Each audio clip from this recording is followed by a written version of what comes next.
Welcome back to Bite Size Sports. I am Kev, and James is with me. It's a little different tonight, James. I'm used to saying Yeah, welcome back to the bounce.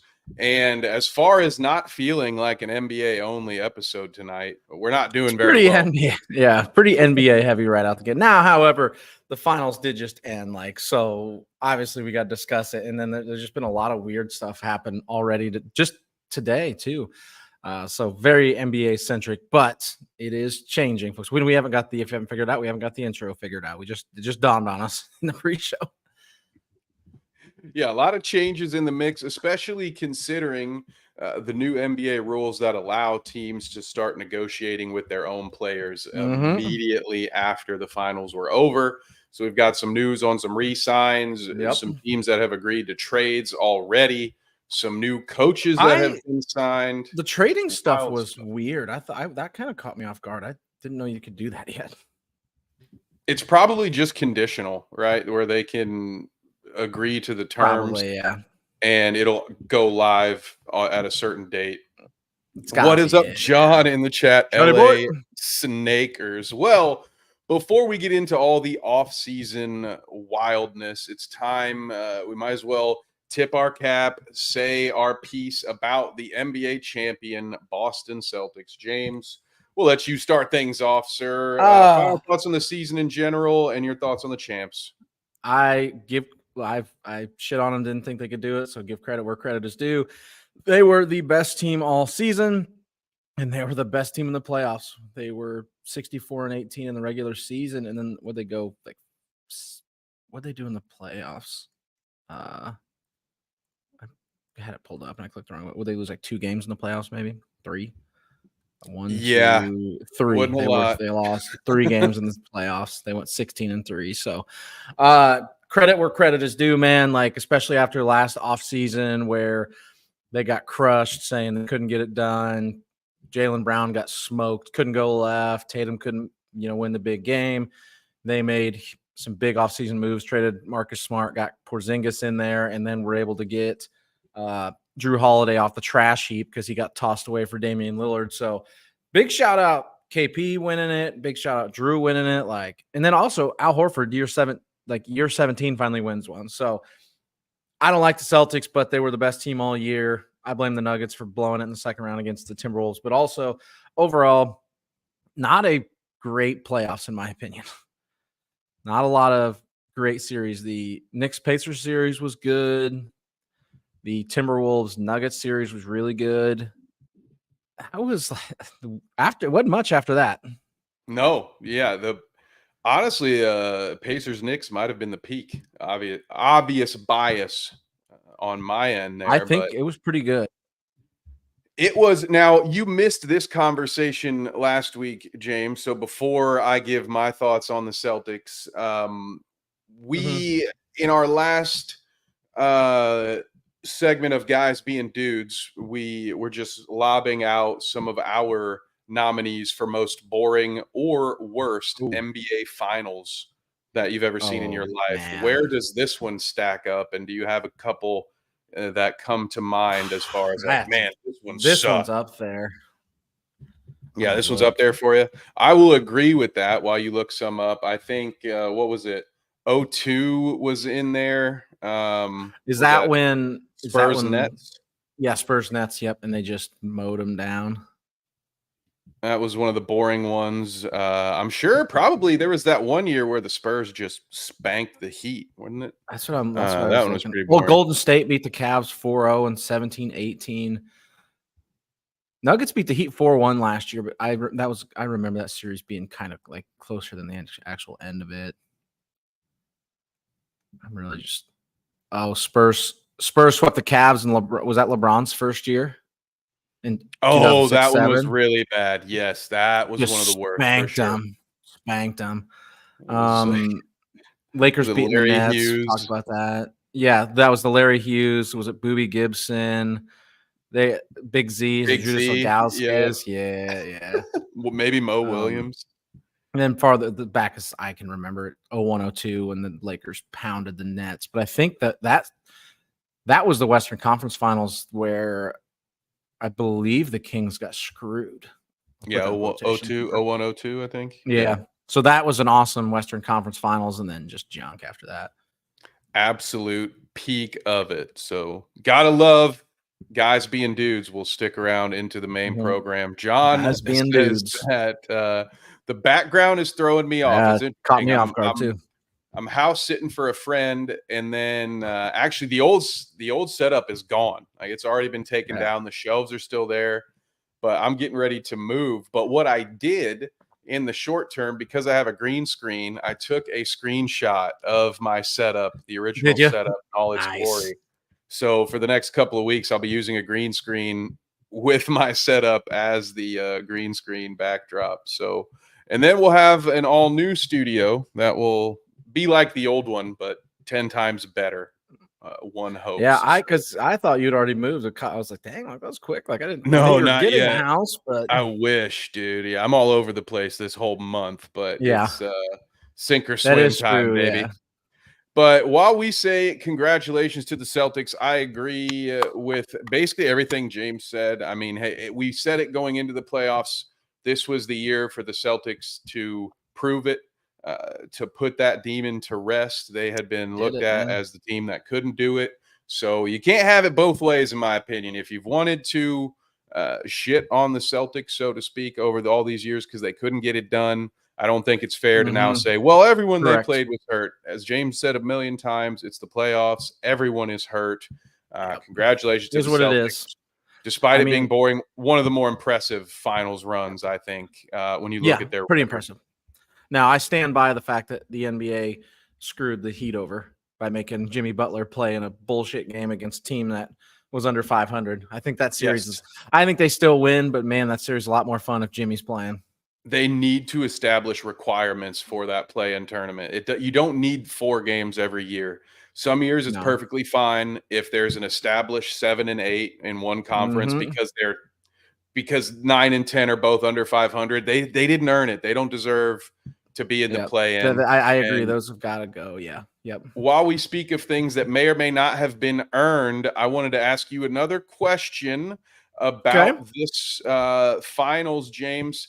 Jaylen Brown and not Jason Tatum was named the finals MVP. Now, the reason this banner says Tatum snubbed ? I believe Tatum is one of only 6 players in NBA history to lead his team in points, rebounds, and assists per average for the finals. And yet, despite not leading in any of those categories, Jaylen Brown was deemed the most valuable player of the series. Obviously, don't want to just be a stat head here, but I know because the stats are close.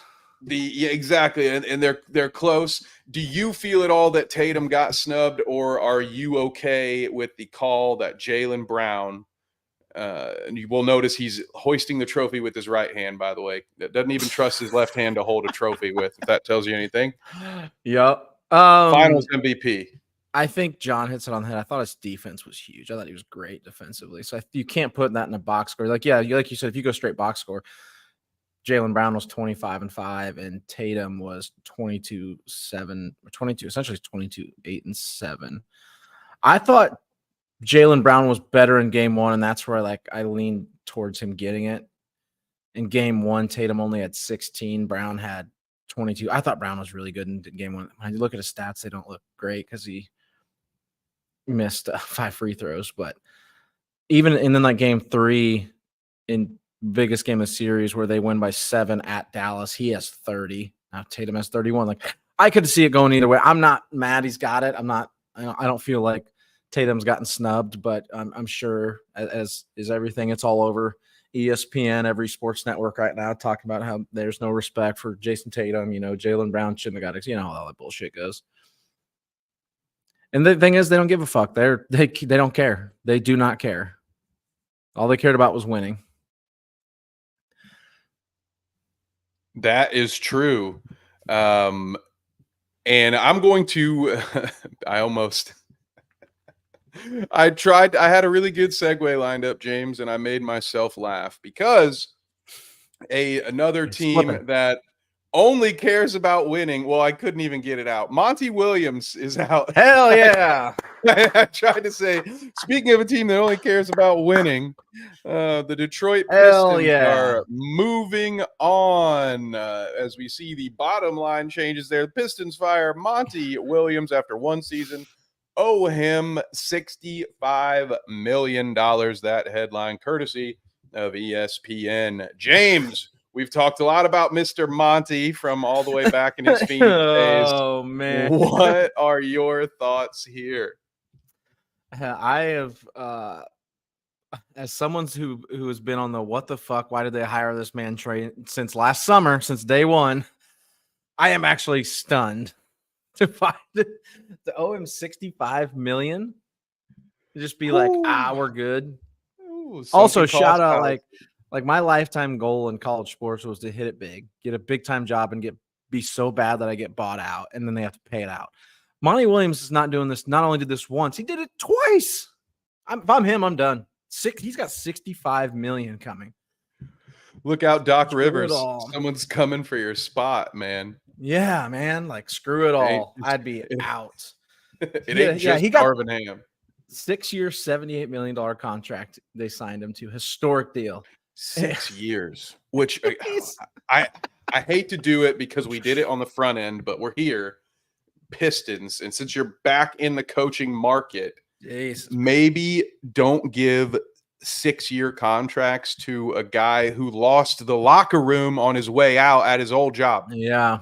Lost locker room to the youngest player, by the way, when you had nothing but young players in your core.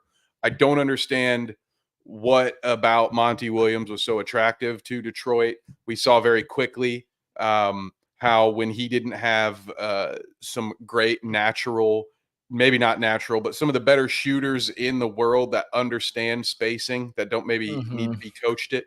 All of a sudden, you put them in Detroit, they don't understand spacing. Yeah, it's comment on spacing. I forgot about that one in the middle of the season.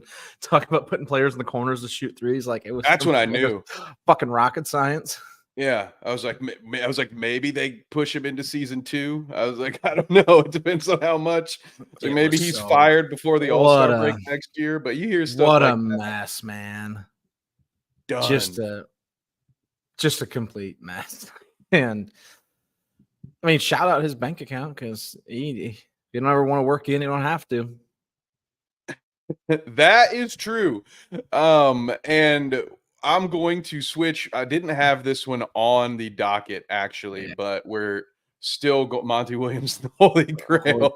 Hell yeah. We are still going to talk about it real quick because I mentioned that Monty Williams is coming for Doc Rivers' spot metaphorically, but Darvin Ham is coming for it literally, James. Darvin Ham, former Milwaukee Buck. I've seen that. Should note.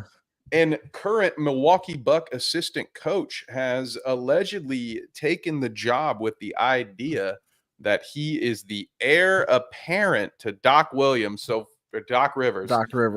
For those of us playing along, Mike Budenholzer, great coach, took an overachieving Hawks team to a finals, took the Bucks to a championship, got out coached during a week where he lost a family member and his best player was out with back injury.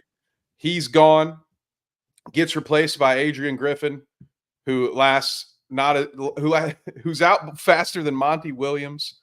All right, now Doc Rivers is in, and they bring in the guy who was supposed to save the Lakers. That didn't work at all. Yeah. Another guy who LeBron's been telling coaches and refs what to do since high school. If you didn't see those football clips going around Twitter this week, look it up. He's been that guy, but still, Darvin Ham, not a master strategist. Thank you. Easy for me to say, pal. Here he is potentially going to be the 4th head coach that they pay. While all the others are still getting paid. They're going to be paid everybody at the same time.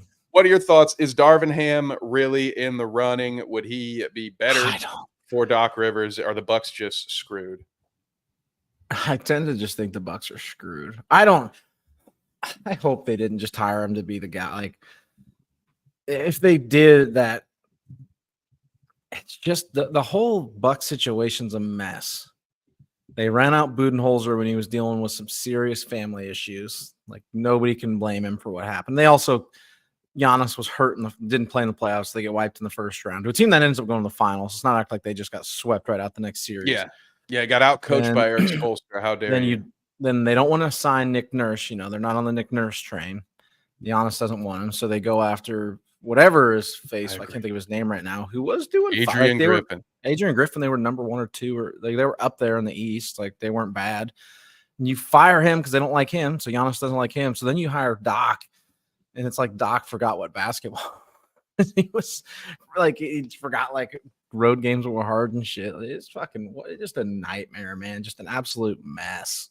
If we're gonna say Monty Williams and the Holy Grail, we gotta say Rivers 11 or something. You know, Doc Rivers is the Danny Ocean of. He's just out here pulling off the heist of the century. Yeah, got all these franchises convinced that he's a quality head coach. Meanwhile, I mean, some of his best coaching work was probably in Orlando 2 decades ago. I would say there's probably a lot of coaches who could have coached Rondo, Pierce, Garnett, and Ray Allen to 1 championship. Let's not talk about the fact that that's kind of a letdown, that team only won 1 championship. Only one, yeah. Before I continue to rant, we're going to bring Nate Dogg on. Nate, with the wonderful best avatar in the game. Nate, how you doing, brother? Not too bad. Just living that brief unemployment life right now, but you know, that's all right. Shouts out, brother. Yeah, the good kind, though, right? You know. Oh yeah. I have my new job on Monday, so you know, just a temporary thing. Very brief. He said brief. Yep. Very nice. We gotta love that. Well, Nate, we've already talked Celtics and the Monty Williams coaching situation. Then we just talked about the Bucks. Any thoughts from you on either of those topics before we move on? Yeah, just quick thoughts here. I get it, but at the same time, it's like nobody in the NBA has any patience anymore. You know, none. Should Monty Williams probably been hired in Detroit? No, but John's got some advice for if you're wanting to really ruin your fucking unemployment. Maybe I'll download some episodes to watch on the plane tomorrow because I'm going to Vegas tomorrow. So, oh baby. But yeah, just nobody has any patience anymore. You know, in this day and age. Or you know, you've got some what's the term I'm looking for? It's not regret, but like buyer's remorse. Yes, there we go. I don't know why I was able to get that. I'm actually kind of impressed with myself. I just, you know, there's just people that shouldn't have either been hired, but at least maybe give them a little bit more time because it's not like anybody's really going to turn around that situation in Detroit anytime soon, in my opinion. Mm-hmm. But yeah, but speaking of the Celtics, you know, I mean, they're the best team all year one, but honestly, this was the worst finals I think I've ever personally seen.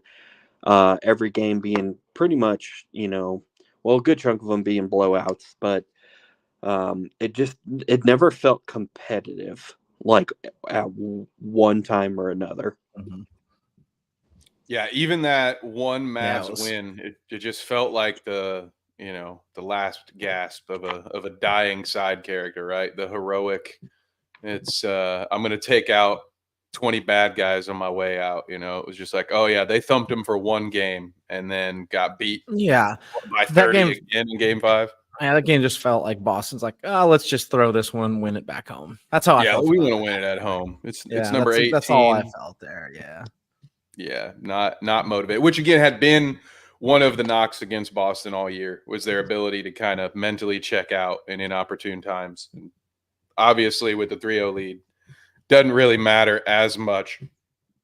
John says, kind of felt like the Celtics would steamroll the whole playoffs the whole time, and everyone wanted them to fuck it up. Yeah, I agree. I think that's been the narrative too. Yep, agree with that. So we go from the most winningest franchise in NBA history as far as titles are concerned to number 2.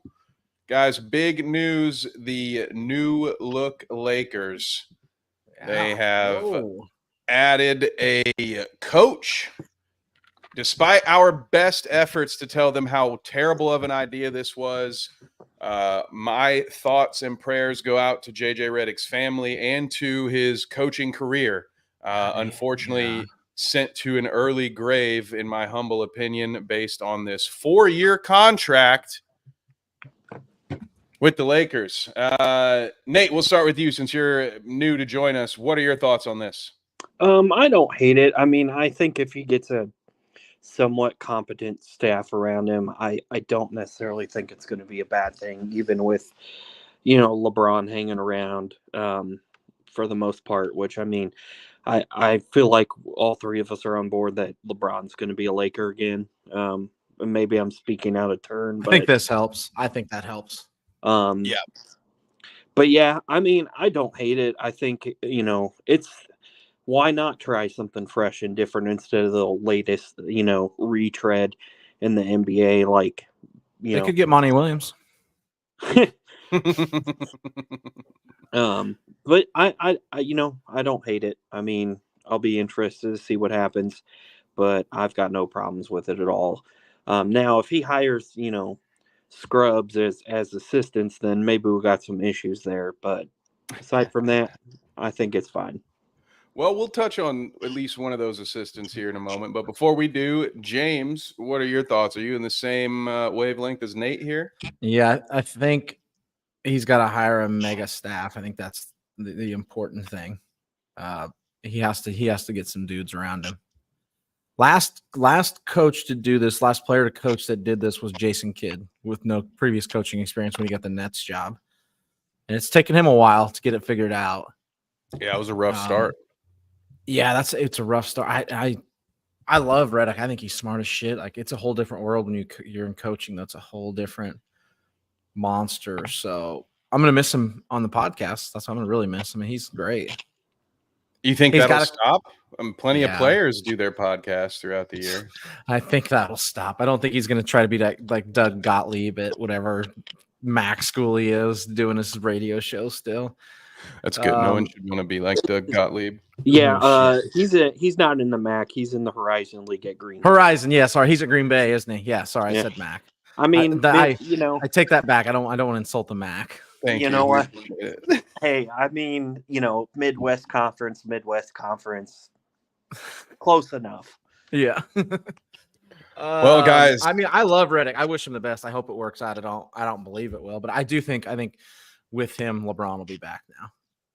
You think LeBron will be back? I am going to give my thoughts here on this as well. I agree with you, James, on LeBron will probably be back if this is coming. Maybe this is just too close to home for me, so you guys might have to forgive me. But, hey, we get a chance to talk some NFL on the show tonight.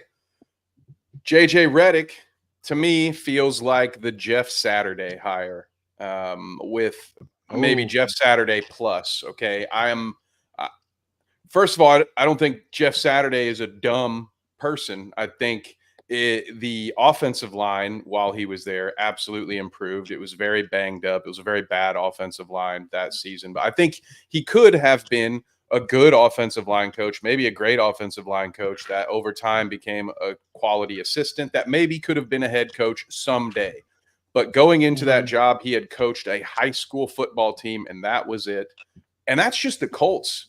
Man, no disrespect meant to my favorite team, but that's not the Cowboys, right? That's not the national spotlight squad like the way the Lakers are. The only job that might have been harder for this just because of their local media would be maybe the Knicks or Brooklyn.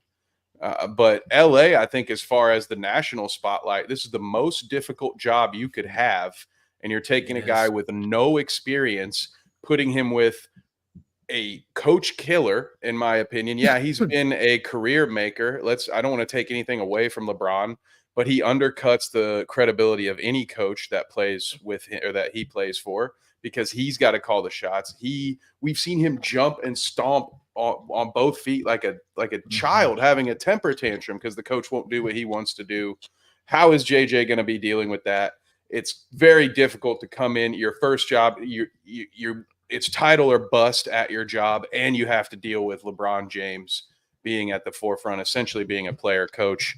I think, to pair to what Nate said, the assistant coaches are going to be incredibly important here. The only way he has a chance, and what I was going to say and kind of forgot to mention about the Pistons, I wish Monty Williams had been given the chance to maybe just hire some better assistant coaches to maybe fill out his staff, maybe could have improved what he was doing. But the Lakers are starting at least with Rajon Rondo. He is rumored to be an assistant coach. I've got a tweet here. I'm going to get it pulled up for you guys. Has he been coaching? Does anybody know?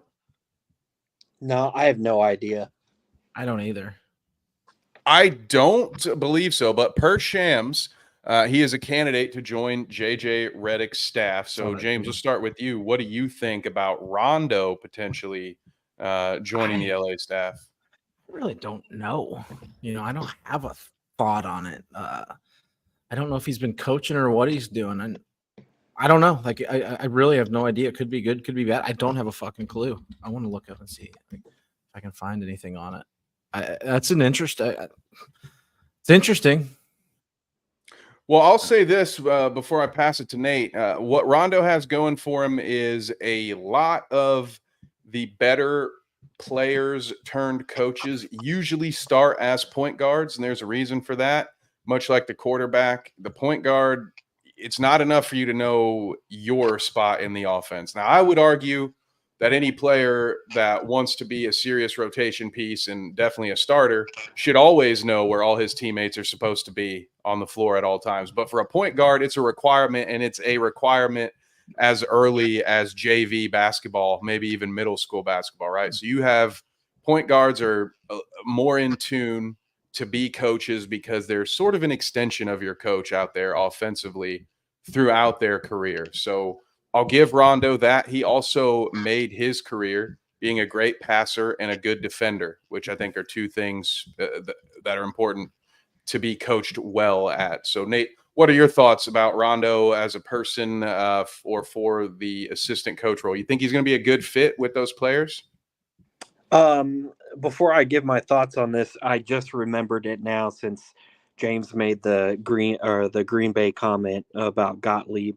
IUI will be building a new sports arena real close to campus, so they don't have to trek out to the Fairgrounds Coliseum anymore. But finally, they're going to be spending a pretty penny on it. But that part aside, I'd be interested to see how this goes. Again, I'm of the belief don't continue on with retreads, which is why I don't really care for Darvin Ham going to Milwaukee. I don't care for Monty Williams, having been hired last year in Detroit and then now obviously fired. There's very few scenarios I think that, things should be retreaded. So all props to the Lakers on making this decision. But I mean, let's be honest. Ever since, Jerry Buss died and you got his daughter running the show, and for the life of me, I know it's a J name. I just don't remember. Yeah.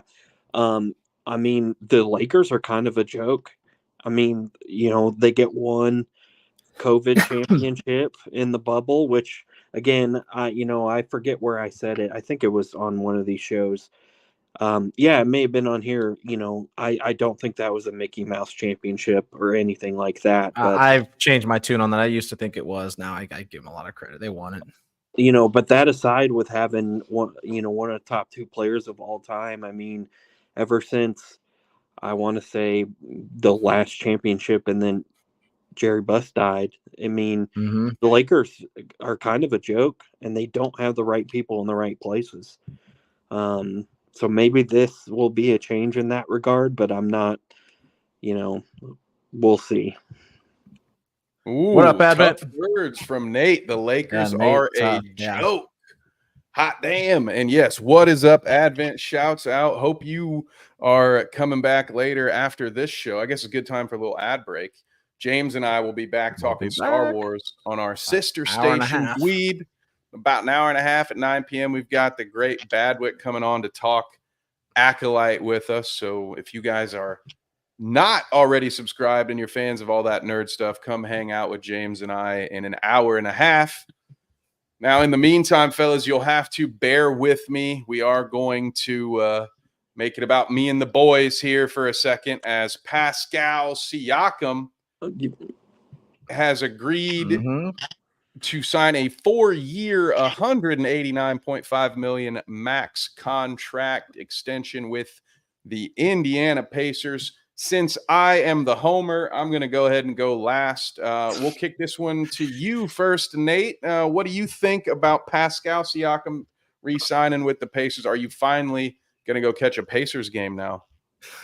Hey, I've been to plenty of Pacers games. In fact, weirdly enough, for a while, it used to just be straight up Magic Pacers games for some reason. I don't know why, but yeah, they were like $5. Yeah. But yeah, I mean, also one comment I forgot about the Lakers that I just want to say now. This is like Donald Sterling 2.0 minus the known racism, in my opinion. Known, he says. Good clarification.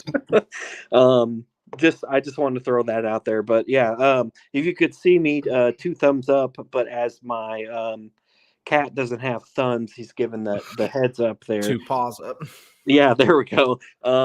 Great move. I mean, I figured that this was going to be the case, but glad to see it's official. I mean, Siakam seemed to really enjoy his time here, and there's a bright future for the Pacers. I mean, you could make an argument that this series against the Celtics could have gone, 6-7 games, whether or not the Pacers would have won it or not. But the Pacers still need a couple pieces, but I mean, future is bright, and I'm sure that's what Siakam was looking for. And he seemed to mesh well with Turner. I mean, more than what Sabonis did back in the day. Yeah, their games complement each other a lot better, I think. And some of that, to Miles' credit, I think is due to the time he spent with Sabonis. I think that's sort of Sabonis loosened that pickle jar for him a little bit. I think Turner, it's been years since then as well, so he has grown and adapted. But before I dive in and talk about how much I obviously like this, which it's kind of funny, it's a full circle moment for me, gang. I was not initially the biggest fan of this move, but we'll let James tell you what he thinks first, since I'm too biased. I don't want you to be tainted with my opinion. I am all in on it. I think for me, it's just like you said, it's the whole coming. Like, they didn't let him get away. This would have been a disastrous thing if they traded for him, and then he didn't re-sign. And Nate talked about it. For all intents and purposes, it seems like he loved his time in Indiana and always was planning to re-sign there. That was the goal. But you never know until it's done. So the fact that they got it done, big props to the Pacers. I give them a lot of shit, but they got it done in this situation. That's all that matters. Like, he's done. He's staying. All right, let's keep going. I agree. And maybe this will finally put to rest Miles Turner trade rumors. Nah, hell no. I'm sure I can find one right now. Yeah, Miles Turner for 3 second-round picks to the Mavericks. Yeah, no, exactly. Yeah, see that article coming soon. Well, I will really just echo what you guys said. I just wanted to make sure that I didn't say it first because I'm a fan. But no, I was hesitant. James already pointed out what I was worried about. But now that they are bringing him back, he does appear to be happy. Plays really well with Tyrese Halliburton. And the thing that really won me over was in the playoffs. Early on in those first 2 rounds, Siakam had some stretches, especially in that first round where he was it.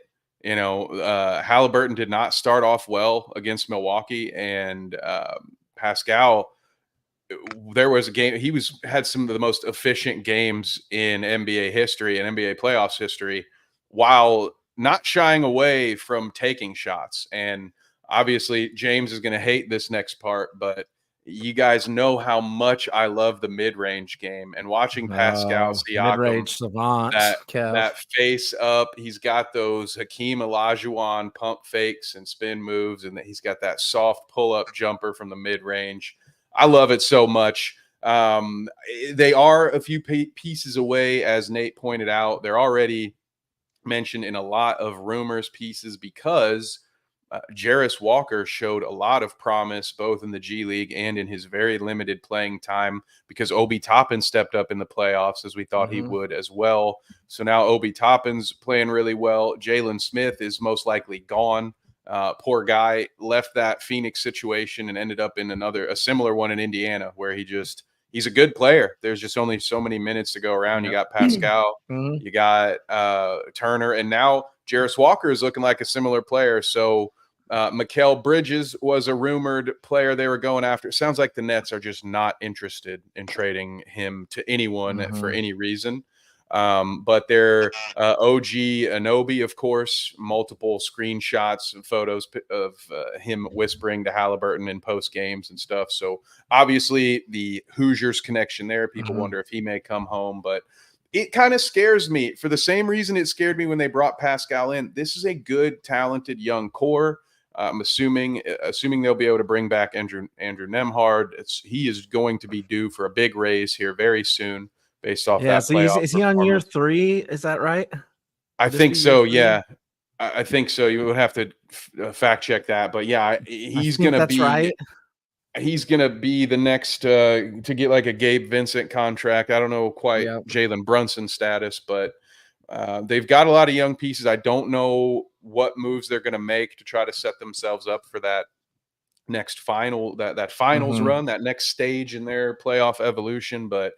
The three main guys that they have, I couldn't be happy. It feels like, Jermaine O'Neal, Jamal Tinsley, and Steven Jackson all over again. Starting to feel things I haven't felt since Paul George was paired with David West.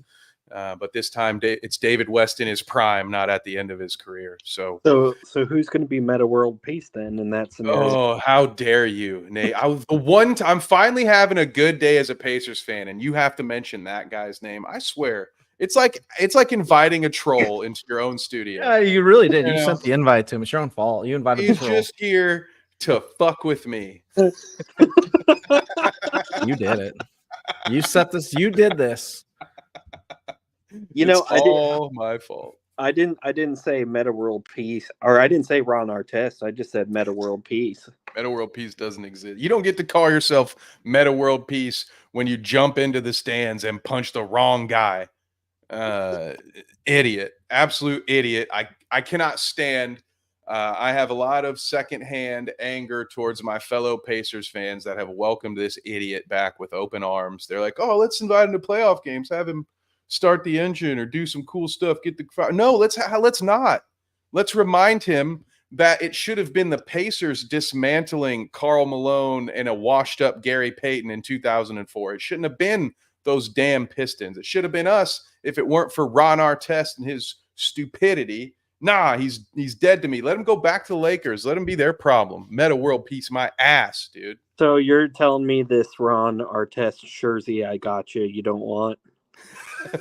I'll burn it. We'll make a we'll save it for the harvest. We'll burn it around Halloween. I'm kidding, but yeah, I just I got to get the one little shot in there.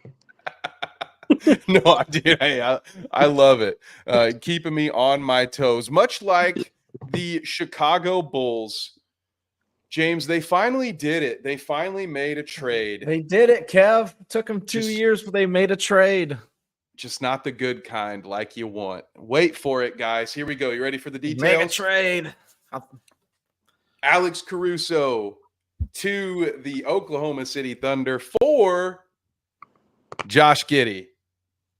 But wait, you say, how many picks did the Thunder send along to get Caruso? Oh, that's right, James. He's not just throwing up the clout route egg emojis. He is telling you nothing, absolutely nothing. The Bulls got rid of Alex Caruso, and in return, all they got was the ghost of Josh Giddey. I am stunned, James. What are your thoughts on this one? It always felt like Josh Giddey was going to be the odd man out because he couldn't shoot the ball. He was a big-time playmaker, but they're probably going to want Chet to do more of that. They've got Shea out there as the MVP. Caruso gives him a different element. He's really good defensively, shoots it. career 38% from downtown, 40% last year. I think he just fits better. And after seeing Giddey really struggle in that playoff series where they lost to the Mavericks, I didn't expect him to get traded, but I'm not going to say I'm surprised he got traded. He also, I just learned this. I wish I had the tweet pulled up, but their coach coached Caruso in the G League, and did he? Nice. The Thunder, I guess, were the first team to sign him as an unsigned, as undrafted free agent or something like that. So they have a history. They've been after Caruso for a long time. They felt he was a fit. I think he's a great fit with what they have. I think so too. Here. I think he's awesome. Absolute raw. If he's healthy, like unless he gets hurt again and misses a bunch of time, I think this is an absolute robbery. Nate, what about you? Am I wrong? Is it too early for me to be out on Josh Giddey? Well, I would say, first of all, keep Josh Giddey away from Lollapalooza. We'll just put that out there. But yeah, I mean, like, not as big into the NBA, obviously, but like, I do some NBA bets, and I swear, every time I would put a bet on Josh Giddey, motherfucker would kill my parlay. So, Nate's out. I'm 100% out. I just don't see the point of this trade, to be honest with you. But with it being Jerry Reinsdorf run team, sorry, Bulls fans. I mean, just imagine if the Bulls hadn't looked into Michael Jordan and where they would be at with that. Legitimately lucked in, by the way. Sometimes people forget Sam Bowie. Jordan, only reason Jordan wasn't drafted first is because Clyde Drexler was already a Portland Trailblazer, and they thought it would be an overlapping of skill sets. Just epic fumble. It's like when the Pistons drafted Darko Milicic over Carmelo Anthony or Dwayne Wade. It's like, man, dude, just take the generation. Well, anyway, but yes, you're completely right in my opinion, Nate. And Bulls fans, you think you're upset now. Wait till you see the return for Zach LaVine, because it's not going to be what it would have been 2 years ago. It's not what it even would. He doesn't have the explosiveness anymore. Year. The knee's not good. So they're begging for it. They get to enjoy no knees, little Lonzo Ball, Josh Giddey's legal troubles, and what else do they get to enjoy? Vuk. I mean, I guess Vuk. Oh, for now, right? He'll be gone soon. He might be a free agent, maybe. Yeah, maybe. Not sure, but imagine being a Bulls and White Sox fan. Just imagine that. You have to deal with the same dipshit owner and basically the same dipshit staff, and just, yeah. I mean, I love it for White Sox fans, but I do feel bad for the Bulls fans. It's almost like someone made a deal with the devil in terms of the whole Michael Jordan thing, and they have just been paying for it ever since. Like Derrick Rose's knee, they almost had a not quite Peyton Manning, Andrew Luck situation, but they had what we all thought, maybe not all of us, but what a lot of people thought was the next great generational player when Derrick Rose was at his peak with this in terms of his explosiveness, like the things that he could do for that short time in Chicago, and have that taken away. Just absolutely brutal for the Bulls, but they're not the only ones struggling this offseason, you guys. I have another article I want to share with you, and this revolves around my beloved Brandon Ingram. James, rumors are swirling about the Pelicans offering Brandon Ingram in a trade to Houston for Alperen Sengun, but Houston showed no interest. New Orleans also contacted Philadelphia, who we'll talk about right after this, to discuss a trade involving Ingram. And I quote, rumors have swirled about Pelicans dangling Ingram in trade talks, and in one iteration, a hypothetical Ingram for Sengun swap was mentioned, but the Rockets have no interest, team sources said. They also said, they're just repeating themselves here again, that the 76ers were also contacted for a potential Brandon Ingram trade. So we all know how much they hate your boy. Brandon Ingram. They hate my boy. They want to see him gone. What do you think, James? Is it time for Ingram to have a fresh start somewhere else? Damn it. I like Brandon Ingram a lot. I don't like him in Houston. I wouldn't trade. I would same thing for them. I wouldn't have traded Sengun for him at all. Man, what a weird deal. Go back 2 years ago when they were the number 1 seed in the West and they all got hurt. I don't know if I'm keeping somebody. I'd keep him over he's not got a great injury history either. However, the one Zion Williamson is never on the floor. So, well, and part of Zion's issues are usually weight related, and a baby mama or Instagram related. Also Instagram related, yeah. Does have questionable off-court behavior as well. But as far as just the best ability being availability, yeah, Ingram's had some injury issues too, but Zion's scare me more because at any given time he could get off of his diet and start putting some pounds back on, and then with the way he plays, then his knees and ankles are just going to be shot running on that hard floor with the extra pounds and with the explosiveness that he attempts to still play with. I think that would be bad. So, Nate, I know you're probably not a huge Brandon Ingram follower, but do you have any thoughts on a possible spot for him to land? I don't have any thoughts on a place, and to be honest with you, I don't understand. Again, I'm more casual, so take this with a grain of salt. But I don't understand the hype with Brandon Ingram. To be honest with you, the fantasy basketball league I'm in, the guy that has Brandon Ingram always fucking tried to trade him to me for crap. Always tried to trade it to a bunch of other people for crap, and eventually got told, stop trying to trade me Brandon Ingram. So I don't know. I just get why people are high on him. I mean, it's not like that Pelicans team is very good, even with it. Oh, you're killing me. Kev's gonna be so mad. Oh, they are good though. They're just injured all the time. And here's the thing: the Pelicans will not make it to even a Western Conference semifinal until the Jazz rightfully give back the Jazz name. I'm with you there. Get rid of it. The Utah Jazz. Get out of here. I mean, at least the Jazz brought back some decent jerseys, but like I said in the comment, I still think they're terrible because of the name.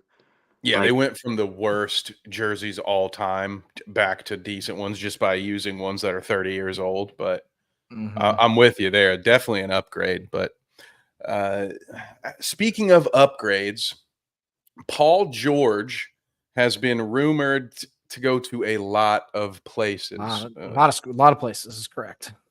Not the least of which has been the Philadelphia 76ers. So a lot has happened over the last week. So we're going to update you in real time, fellas. So here we go.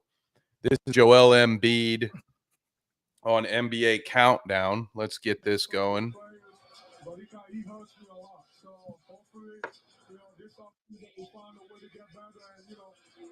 Did you see that? Yeah, but didn't the Sixers say, or didn't something come out today that said that they were not? Well, don't ruin my segment, damn it! I just said we had. Are you listening to me? Yeah, sorry. He's just here. He's a freaking troll, man. Damn it! I'm setting something up, and you just cutting. I literally said that. Fuck, sorry. Man. So yeah, as Nate mentions, we have an update. Who invited this guy? So sorry, man. I did not mean. I was not purposely doing that. What a dick! That's fucking great. The Sixers are bowing out of the Paul George sweepstakes before free agency begins, per Shams. If Philadelphia is this confident in another plan, they must have assurances elsewhere. So, Nate, we'll kick it to you first. What are your thoughts? I know Paul George has a lot of talent, but I don't know that I would really trade for him or give anything up. I mean, it's not that he's a bad player all of a sudden, but the Clippers don't do anything with him. I mean, there's always this set of players that are really good they'll do really well, but they're not somebody to build around or necessarily add, if that makes sense. I mean, I don't think he's a real good complementary piece anywhere. It's not somebody you trade for personally, and I don't know if I'm making any sense with that or if what I'm trying to grid across is coming across, but I just like, yeah, he's can be a top player, but it's not somebody I'm going to give up a ton for. No, I think that makes sense, and I don't disagree with you. But I'm going to save, as the resident Pacers fan, I'm going to save my opinion for last here. James, what are your thoughts on the Sixers bowing out? Do you think they have a better option? Do you agree with Nate that no one's really going to put an aggressive offer towards Paul George? Well, is he a free agent? Yeah, but yes, before free Yeah. agency begins. Yep. Oh, somebody's gonna do it. So sign and trade might be an option as well, but yeah. I think somebody will do it. People, I do tend to agree with Nate. He's never won anything, but people love him. Has been hurt a little bit. I kind of did really like him with the 76ers as a running mate next to Maxey. I thought he fit pretty well there, but I guess if they're out, does that mean they've got something else? I don't know. They got something else figured out? I don't know. I think maybe they needed something a little more reliable. When your best player is already Joel Embiid, who not known for playing full seasons, Mhm. are you really going to wager on a guy like Paul George, who also recently hasn't played full seasons very often? So, I am in agreement with Nate here that Paul George is another name that Pacers fans have been going off about. Bring him home. He's another guy I don't Mhm. necessarily want to come home. I don't think it's the right time. You bring a guy Yes. like that who's had an ego before, he's just going to poison the well. You don't I need don't like that. that for you guys at all either. I I agree. hate it. I like what Paul George demanding a trade from Indiana was one of the best things that ever happened to that franchise. In return for him, they got Domantas Sabonis and Victor Oladipo. Domantas Sabonis turned into Halliburton and Buddy Hield, Yep. and Oladipo turned into Karis LeVert and a draft pick that I think was Nemhard. I think they used that draft pick to get Nemhard. So Mhm. um, no, this was him needing to go somewhere else. It was way better. Everyone who's traded Paul George away got better because of it. I believe the Thunder got SGA in return for Yes, Paul they George, got right? yes. I don't know If Paul if George is good luck Chuck. You ever seen that movie where everybody Dane Cook bangs gets married after they dump him? That's Paul George.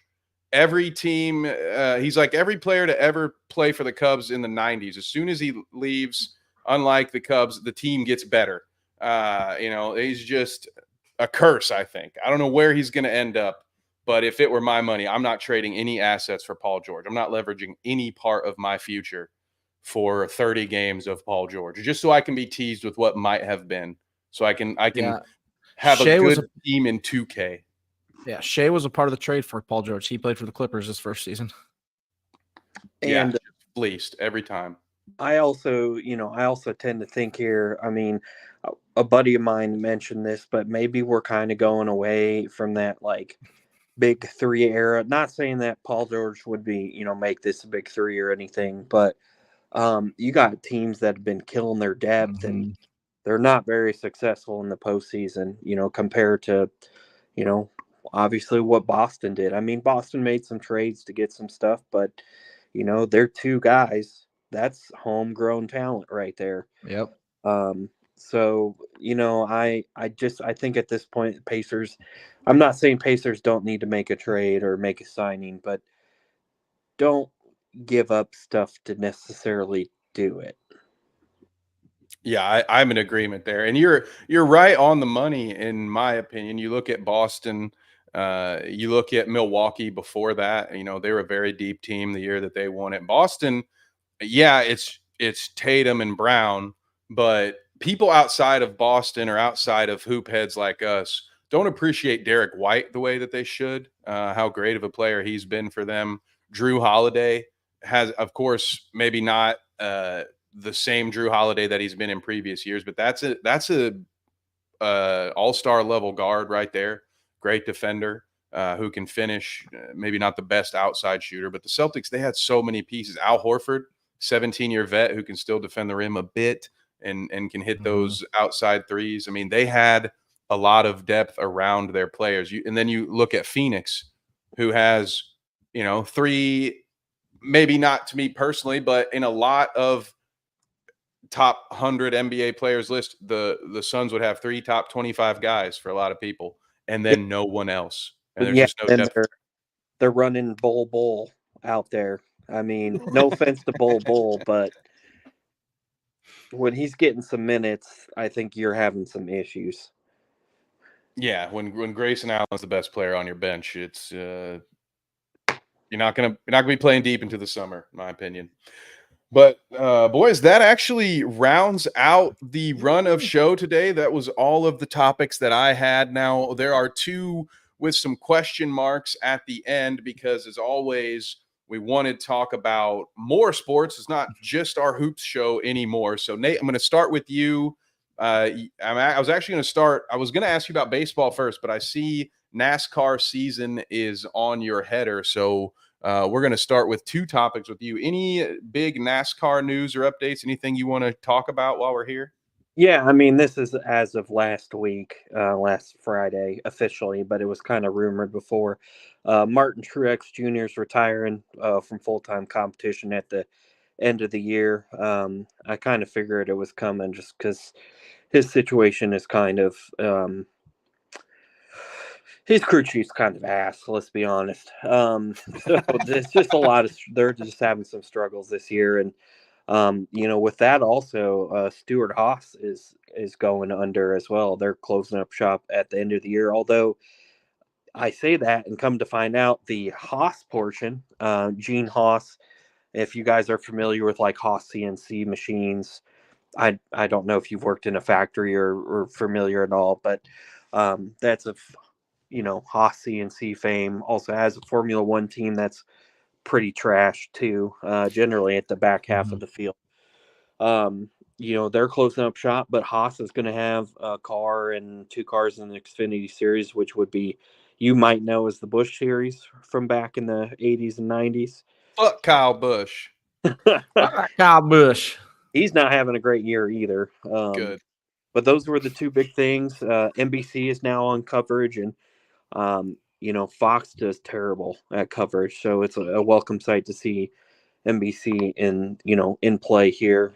Getting through the summer months, just had the opening inaugural race at Iowa this past weekend for the Cup Series. Race was fantastic. Jesus, Kenny disagrees with us. Kenny wants Paul George back in Indy. I'll root for him if he's there, but he cannot be that main piece though. I'm good. I have my time with Paul. I'm just so grateful. I will always be. That's what we were saying before, Kenny. I will always be grateful for Paul George because of what that trade turned into. If it weren't for Paul George, we wouldn't have Tyrese. Yeah, we wouldn't have Nemhard. We wouldn't have a lot of the pieces that we have. So I'm grateful to him, and I will still be rooting for him wherever he goes. But I don't know. I'm not quite on the same page with you on that one, but. Nate, I'm going to stick with you one more time. MLB news. Anything going on in the world of baseball that you want to talk about? I know there have been a few injuries. Of course, Nate and I are Cubs fans, so it's been a tough season to watch. Oh, one of the worst bullpens in baseball. Every time it's like, oh, hey, someone just hit a 3-run homer in the 7th to give us a 4-run lead. No way we're going to lose this game. Jed needs fired, but that's a whole nother conversation for another day. But yesterday, unfortunately, Willie Mays died. He was 93, probably one of the best, if not the best, all-around players in Major League history. And it is a somber moment because right now the Cardinals and the Giants are playing at Rickwood Field in Birmingham, which was one of the oldest remaining ballparks in America, but it was home to the Negro Leagues. I believe the Birmingham Black Barons, and Willie Mays played there because I believe he grew up not too far from there. So it was going to be a whole celebration. I Didn't get to see the start of the game, so I don't know if they did any memorial type things. It's on downstairs. Audrey's watching it since the Cardinals are playing. But I got to say, for all the faults that Major League Baseball has, with blackouts, which in this day and age is asinine, some of the rule changes, such as the runner on second, That and ghost runner. yeah, I hate that thing so much. They get some things right, like they started doing the Field of Dreams game. I think that's a great idea. They played, a game at Williamsport, real close to, I believe, the Little League World Series time. They've done things like that. They're playing at Rickwood Field. I mean, shoot, I've even heard rumblings they may end up playing at, I forget the name of it. I think it's a place in New Jersey. It's another, I think, Negro League plus, like they raced midgets, not people midgets, cars that they're called midgets. I was thinking people midgets. Thank you for the Glad you clarification. clarified. Yeah, I was like, wait, that doesn't sound right. If I was on my computer, I would have pulled up a picture at that point to show you. Unfortunately, I can't do that right now, but yeah, I mean, it's been tough for the Cubs. Bullpen sucks ass. I mean, when you got Hector Neris going out there and blowing game after game, I mean, I don't fucking know. At this point, it's not been fun to watch. Mm-hmm. Nope. Things start out looking so well for the Cubs, but no, it's not a great time. Kenneth says the Reds suck. Ownership is awful. Manager sucks. Losing record as a manager. Yeah, my one of my buddies here in Columbus, a big Reds fan. Always depressing to talk to him about anything that's not Ellie. Of course, they have that one superstar player that you just kind of feel for, you hope will stay with them. Because I never have any hatred for the Reds. I don't know about you, Nate, but they're not a team in our division. It's the Cardinals. I still have plenty of room in my heart for more hatred towards the St. Louis Cardinals. And then outside of that, it's probably the Brewers. But for whatever reason, I don't hate the Reds the same way. I probably even dislike the Pirates more. Maybe it's because I've been in Ohio for so much of my life. I got a soft spot. I've gotten a little soft towards the division rival. For me, it actually goes Brewers number one in the division, because that also plays into the part with like the Packers and things like that, and there's like no respect there. Then it goes Cardinals, which dangerous waters for me, obviously. Yeah, careful, don't say that too loud. Which is funny because in the second weekend in July, Audrey and myself and her family are all going to the Cubs Cardinals series, and I'm the only Cubs fan going. So, Godspeed, sir. but at least there's like some respect there with the Cardinals, and the Cubs have more wins in the rivalry versus the Cardinals than the Cardinals do. Which you'd be surprised at, and then it goes Pirates. That's kind of subsided a little bit for me. Just it was more hateful when Clint Hurdle. I don't know why I said Clint Black. Like the rain, baby. Yeah, when Clint Hurdle was the manager, and they like to throw at people, and plus I also didn't have the greatest time during the 2015 Wild Card Series game there. It was definitely aggressive. And then the Reds are at the bottom. I have no hate to the Reds. It's hard to hate the Reds, It's hard to hate on them. Now, James, Kenneth has lodged some pretty substantial accusations your way. He says, James, aren't you a lifelong Cardinals fan? I was a lifelong Cardinals fan for last year, and now they suck again. I became a lifelong Cardinals fan for Pujols last season, and now they suck, so I don't claim them no more. So we've got our rivalries are locked in, James. Like we just are. Yeah. For some reason we got to be on opposites. Let me ask you this, James. Say theoretically one of the two next expansion teams ends up being Nashville, which is quite possibly very likely. Are you going to hop on that bandwagon? One, not a baseball guy, So I very watched zero baseball. 2, I only got one hole in my heart for Nashville, and it's the team that breaks my heart every single year. I can only be a Titans fan. There's only one team per city that can break my heart. That's a good way to do it. And that's actually a good opportunity for me to segue to you, James, for my last question. Any news in your world, anything NFL related that has popped up that you want to talk about? It's been kind of quiet on my search. It's been quiet, and I know there was some OTA stuff been going on the last couple of weeks, but nothing crazy. Got some of our first looks at new Titans coach and players, but nothing. I mean, it's overreaction season right now, so I don't buy into anything. I mean, I think the Titans fans are all riled up about some undrafted corner, something like, I don't know. It's one of the I don't even care. Like, it's that time of year. It's overreaction season. Yeah, gear up. It's like, ooh, dude. Yeah, it's overreaction season. Are you going to give up on mayonnaise come the end of week 1? Absolutely not. Mayo Man's my guy, and he's going to tear down the league. Just watch, you guys. Just watch, boys. Just watch. But you guys are going to start 0-1. That's impossible because they're playing the Bears, and the Bears suck. Ooh, Colts finished second or third in the division. Yeah. If Richardson makes it through a season, that'd be good for you. I think I have him as second. Was my way too early prediction. Tennessee. Behind Houston. Yeah, behind Tennessee. Texans are going to run that division for years. You know, are we betting a shoey on week 1? Yes. Ooh, deal. Let's go. Locked in. Titans are at the Bears week 1, so. And then, Kevin, we're going to bet a shoey week, I think 3. I wish it was week 2. You need to find somebody to bet a shoey with every week. Back to back. We'll find an arruriary and shoey. Stack them, and then by the end of the season, you have to take them all at once, like 8 shoes. Oh my god! Oh yeah, you just keep like a plus minus running throughout the year. Oh, that'd be pretty fun. I want to, before I pass the baton to Nate here about his team. Kenneth says Texas is going to run that division for years. I am maybe still with you. I was 100% locked in with you on that take, Ken, coming out of the regular season. In the playoffs last year. They've made good additions. I'm worried about 2 things. One of them, just Stephon Diggs.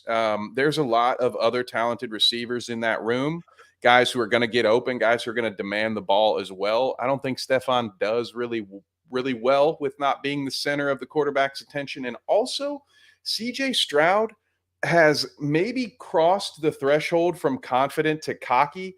And there is something that it isn't as prevalent today as it was, in the 90s. But there is such a thing as a sophomore slump. And there is the fact that every NFL defense CJ Stroud plays this year will have a lot more tape on him. They'll have some concepts. They'll have a better idea of what the Texans are doing.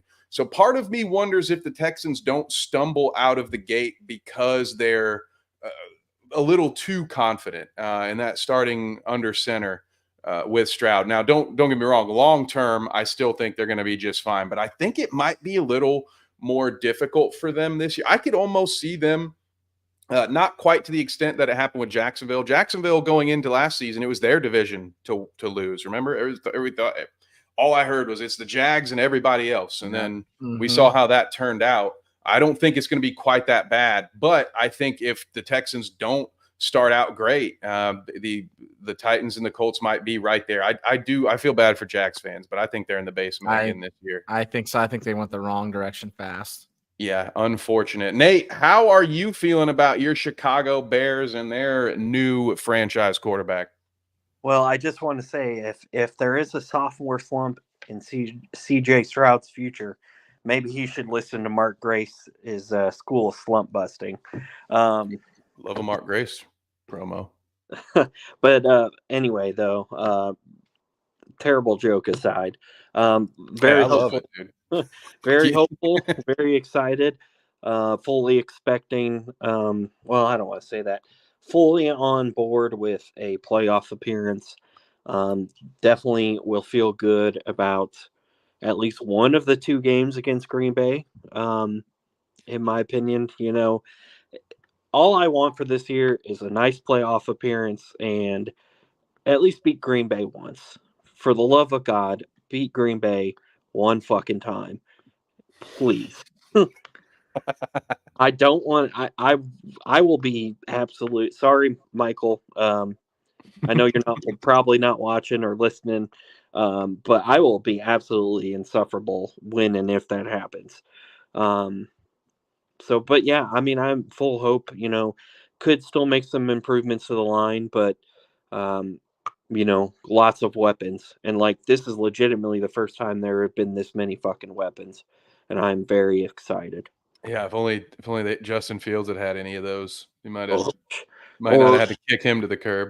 or maybe even Rex Grossman. I mean, the turnovers still would have been an issue at times, but at least it would have been way more entertaining.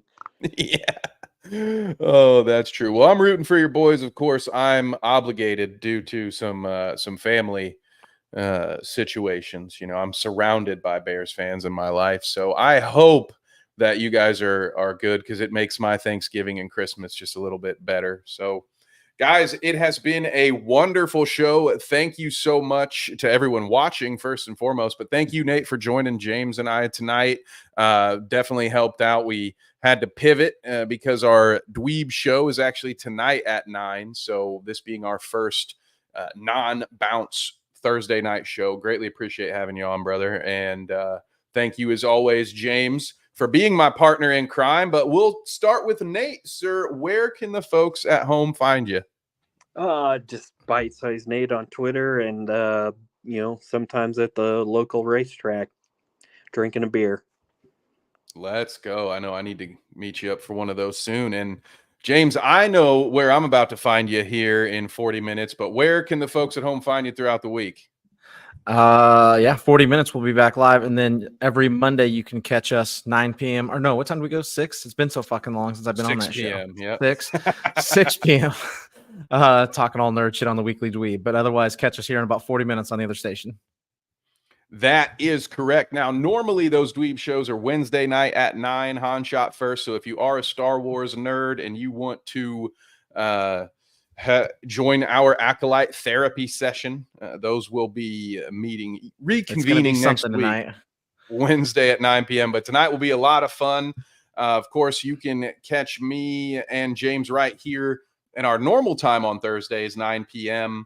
And we're hoping to bring some more pre-recorded videos to you here on Bite Size Sports. I know John's got a few things in the works. You can also check out, speaking of John, you can check out writing from him and Josh as well as myself on bitesizesports.com. So be sure to check that out. And shout out to the Lima Warriors. Our regular season finale is this Saturday. So I'll be calling my last football game for the season, as far as I know. Shout out to all those folks. I greatly appreciate the opportunity, and I'll see you soon at a Carnage media event. Oh, man. Zigo Edits, we appreciate you stopping by. We are literally saying goodbye right now, so we appreciate you. Sorry you caught us there at the end, but everyone, thank you so much to everybody in the chat today that communicated with us. We always appreciate y'all. You make the show that much better to do. So until next time, you guys take care. We will see you next week. Here's an ad from our sponsor. Sports. Are you looking for an energy boost without the jitters? Let our friends at Dubby Energy help you with their fantastic selection of flavors. Just visit www.dubby.gg and use the code BITESIZESPORTS at checkout for 10% off your order total. Again, that is www.dubby.gg. Code BITESIZESPORTS.